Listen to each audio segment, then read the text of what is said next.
Bonjour Jérôme Fourquet. Bonjour. Près d'une centaine de projets et 15 milliards d'euros de promesses d'investissement en France. L'Hexagone reste attractif. Quel est le regard que vous portez justement sur cette bonne santé de l'attractivité de la France, pays considéré comme le plus attractif d'Europe? Alors c'est assurément une bonne nouvelle et c'était une initiative tout à fait bienvenue du président Macron de monter ces fameux sommets Choose France.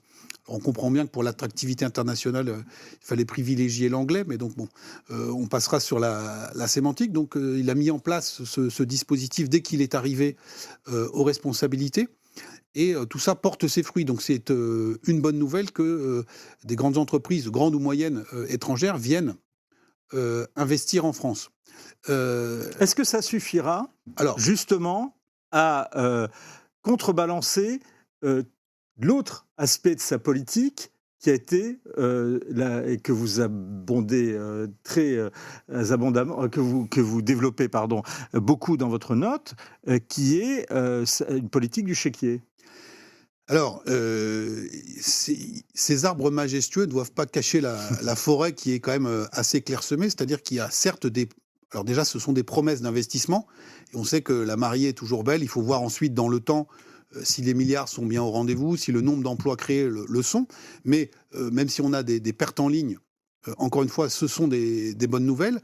Toutefois, ces annonces à elles seules ne permettent pas de rééquilibrer notre déficit commercial qui a atteint des niveaux stratosphériques. On est à on est à autour de 100 milliards d'euros de déficit commercial sur la seule année 2023. On était à 160 milliards en 2022. Donc là, c'est un des aspects ou une des illustrations de l'impasse de ce modèle que j'appelle stato-consumériste, c'est-à-dire le fait qu'on ait priorisé de manière constante la consommation sur la production, qui fait que aujourd'hui notre appareil productif est très affaibli. L'autre dimension du modèle stato-consumériste, c'est que cette valorisation de la consommation s'est faite notamment par la politique du chéquier. Alors, on avait de manière générale une politique sociale qui est parmi les plus généreuses au monde.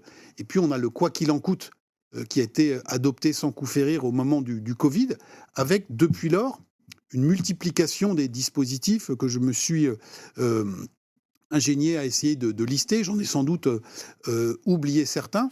Et donc tout ça déséquilibre l'ensemble du dispositif et nous place dans la situation qui est aujourd'hui la nôtre, c'est-à-dire à la fois un déficit commercial et un déficit public. Parce que pour soutenir la consommation, on a perfusé de l'argent public dans les territoires avec des postes d'emploi publics, les retraites, les prestations sociales.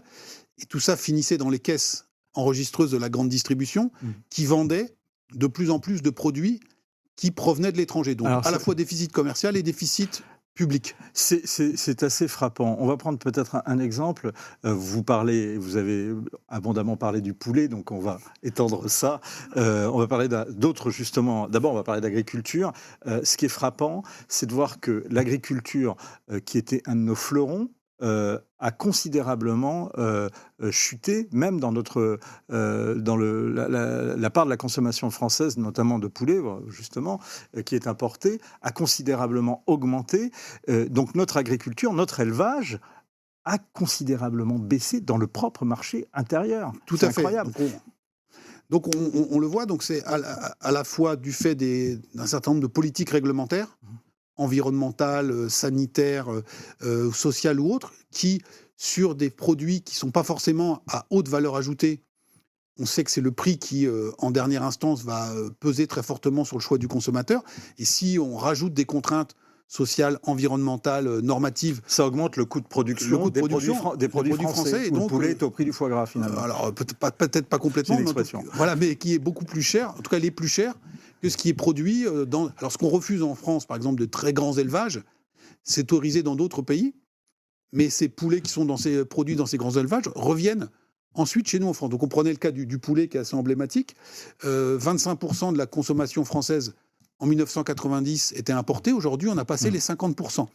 Et donc, si, comme vous l'indiquiez, le poste commercial qui est celui de l'agroalimentaire, le solde reste positif, aux alentours de 5 ou 6 milliards par an.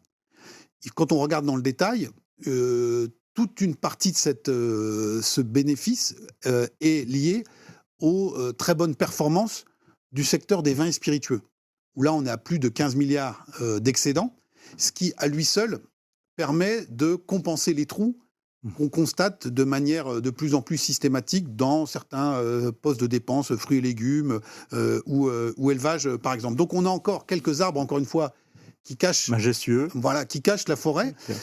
Donc le luxe, l'aéronautique, les vins et les spiritueux.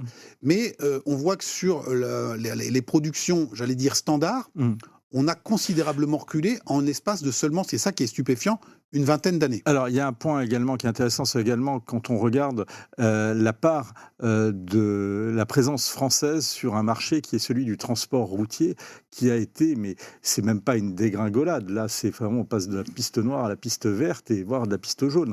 On est à 50% au début des années 90, on va voir les chiffres, on va voir le graphique. 7% et 7% aujourd'hui. Alors là, c'est le transport, c'est la part du transport routier entre la France et les pays étrangers, donc européens. Et donc, non seulement nous sommes désindustrialisés, on est passé d'un pays de production à un pays de consommation, mais de surcroît, les marchandises que nous consommons, importées, sont de plus en plus transportées par des opérateurs étrangers.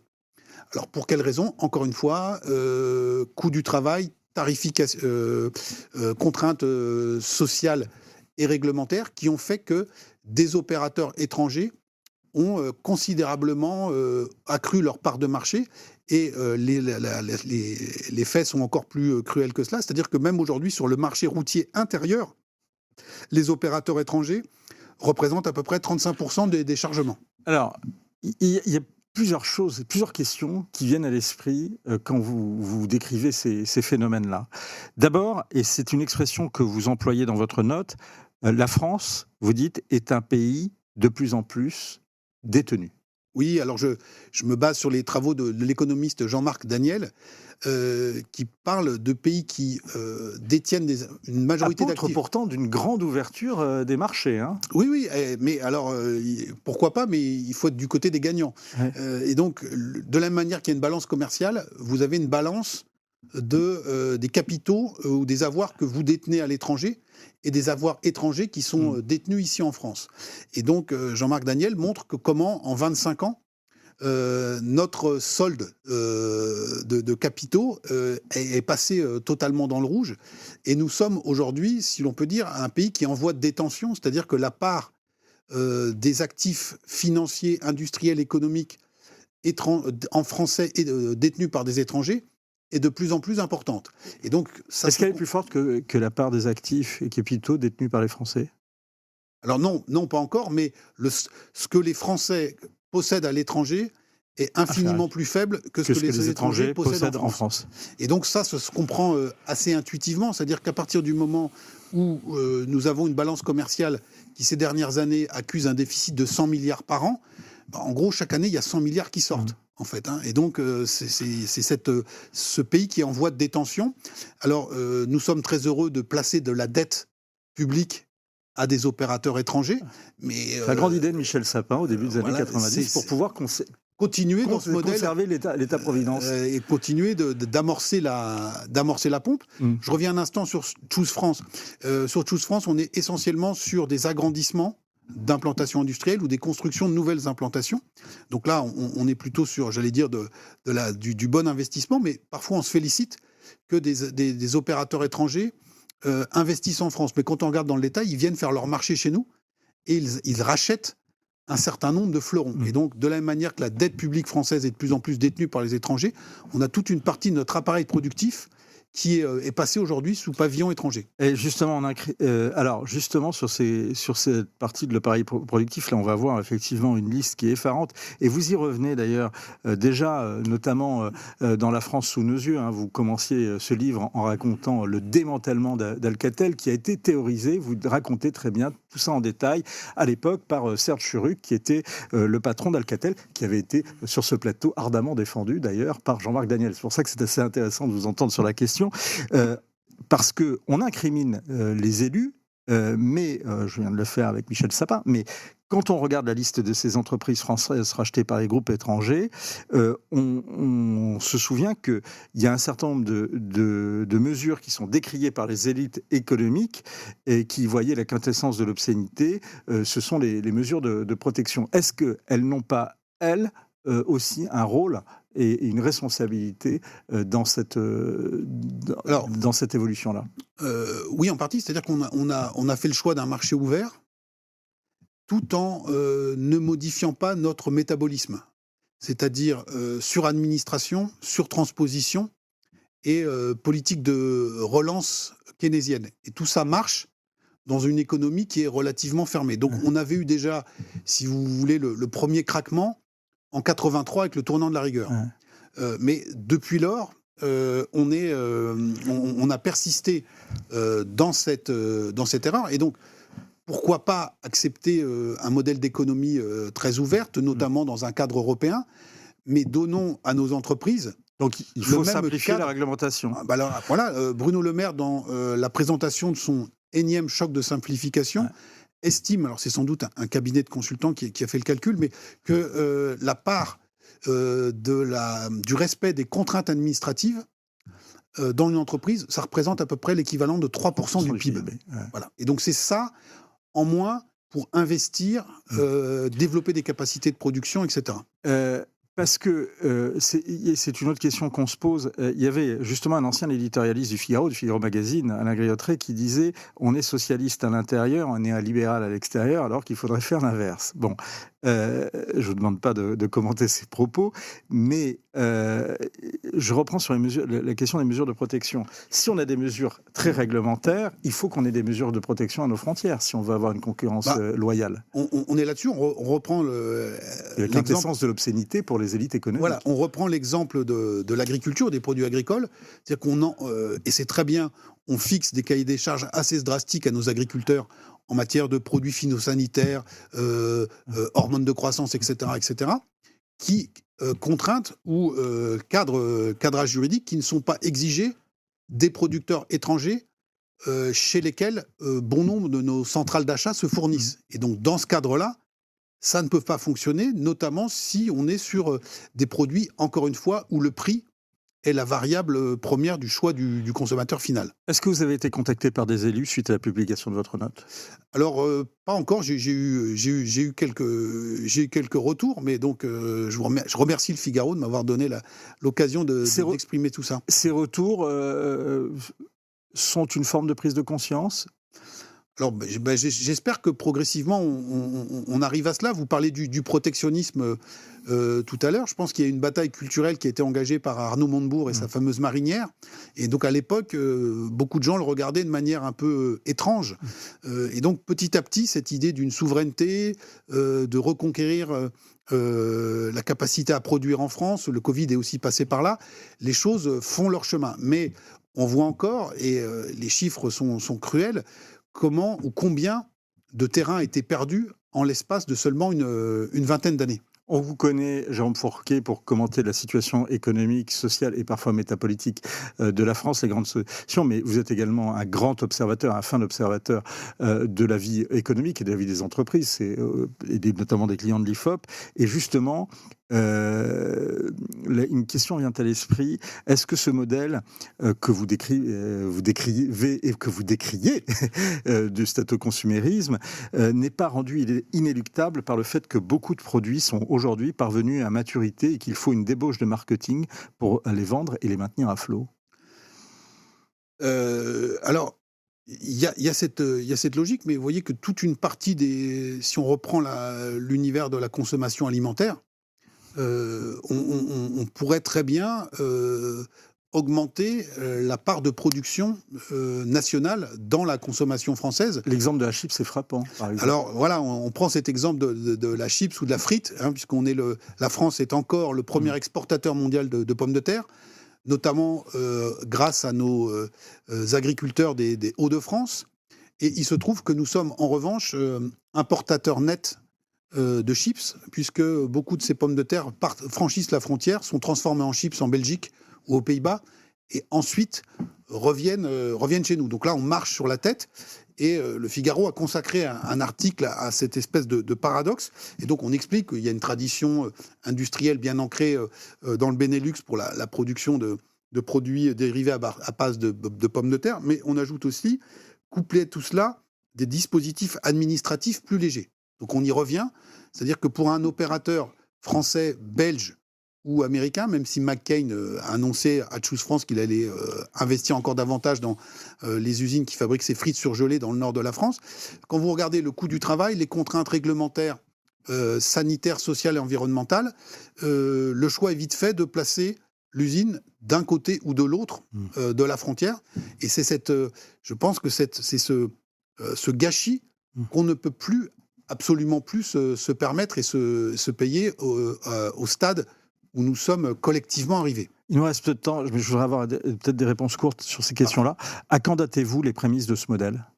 Alors, c'est mis en place à la fin des années 70, au début des années 80, au moment du choc pétrolier, et on n'en est jamais sorti, quoi qu'on en ait raconté. Est-ce que le patient consommateur citoyen ne survivrait vraiment pas à un sevrage ?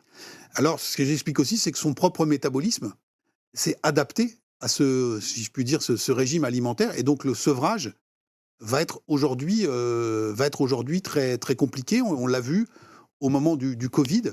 Le quoi qu'il en coûte a été mené dans d'autres pays européens comparables, mais il a été mené dans une ampleur sans commune mesure ici en France, parce qu'on a considéré, à tort ou à raison, qu'on ne pouvait pas faire autrement. Oui, parce que juste la consommation au détriment de la production, c'est pas une exception française. D'autres pays l'ont fait quand même, et d'autres pays occidentaux. Oui, mais si on se base uniquement sur des pays comparables qui sont des pays européens, vous voyez, je prenais le cas du poulet, mais on pourrait prendre le cas des voitures ou autres, on voit comment on a perdu énormément de parts de marché sur 20 ans, non pas uniquement vis-à-vis des Coréens ou des Chinois, mais vis-à-vis des Belges, des Allemands, des Suisses, des Italiens ou des Espagnols. Et donc, manifestement, ils n'ont pas poussé, loin s'en faut, le modèle aussi loin que nous. Il y a deux solutions finalement à vous écouter. Soit une baisse drastique des normes réglementaires, sociales et environnementales, soit des mesures de débureaucratiser, déjà. Et débureaukratiser, et puis ensuite, mais il y a deux modèles. Soit on passe par une baisse drastique des normes et des règlements sociaux et environnementaux. Alors, c'est pas démanteler l'État-providence, c'est comment on débureaucratise. Je prends l'exemple de l'hôpital de Valenciennes, qui est un exemple emblématique. C'est un des seuls hôpitaux français qui est en excédent budgétaire. Ils ont 5% de personnel administratif. Et la moyenne en France, c'est 35%. 35%. Je croyais que c'était 33%. Et autre solution, c'est le protectionnisme.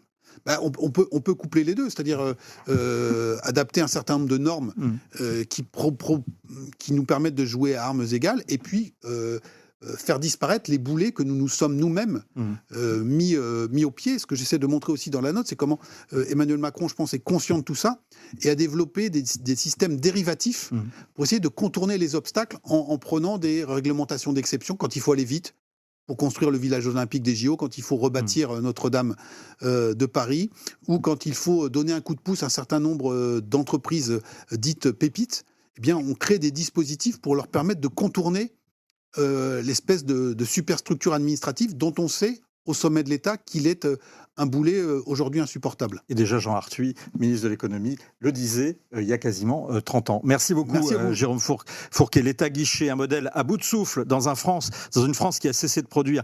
La note est vraiment passionnante et elle est retrouvée sur le site du Figaro, et on ne se lasse pas de recommander La France d'après, La France sous nos yeux et l'Archipel français, parce que justement il y a des prémices de cette note dans ces livres. Merci beaucoup Jérôme Fourquet, et à très bientôt, parce qu'on va continuer de suivre justement l'évolution et les conséquences de ces notes, et le marché, bien évidemment, de la chips et de la frite. Merci beaucoup.